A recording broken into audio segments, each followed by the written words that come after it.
মা কি এতরাতে কি হ্যাঁ কি করো তুমি? তোর ফর্সার ক্রিমটা বাড়িতে রাখে আসছিলি না, এইটা যদি তুই রাত্রে বেলায় না রাখিস তাহলে তোর রাত্রে তো ঘুম আসে না, সেই জন্য নিয়ে আসছি।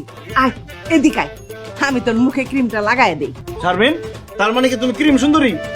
তুমি এখন ছোটবেলা থেকে দেখো নাই? তোমার লাগাই দাও লাগবো না, আমার ক্রিম আমারে দাও, আমি লাগাই নিব। দাও দাও দেন ক্রিম, দেন ক্রিম, মানে আমার বাড়িতে নাই। দেখো দেন আপনি, দেন। যাবো মানে এখানে আমি সারা রাত দাঁড়ায় থাকবো, দাঁড়ায় দাঁড়ায় পাহারা দিব। কি কইতাছো ওইগুলা মা? তুমি তোমার মাথা নষ্ট হয়ে গেছে, সারাইতে এখানে খাড়া থাকবে কে? জোর করে সাতটারের লগে তোরে বিয়া দিছি না, রাত্রের বেলায় ওর মা বাপ যদি তোরে মাইরা ফেলায় সেই জন্যই আমি এখানে দাঁড়ায় থাকবো।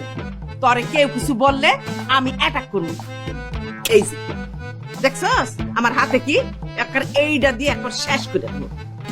চাচি,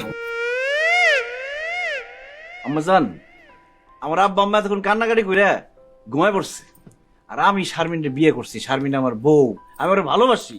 আমি থাকতে ওরে কেউ কিচ্ছু করতে পারবো না। আপনি এটা চিন্তা করেন না আম্মা, দয়া করে আপনি এখান থেকে যান, আমাকে বাসাটা একটু করতে দেন। হ্যাঁ আম্মা তুমি যাও, আমার যদি কেউ কিছু করে আমি জোরে চিৎ দিব। তুমি আব্বা রে নিয়া রুবি রে নিয়া আমাকে চোদ্দ গোষ্ঠী না আয়া করো। হ্যাঁ ঠিক আছে, যাও। আচ্ছা ঠিক আছে, তুই এমন জোরে চিৎকার দিবি আমি যেন বাড়ি থেকে শুনতে পারি।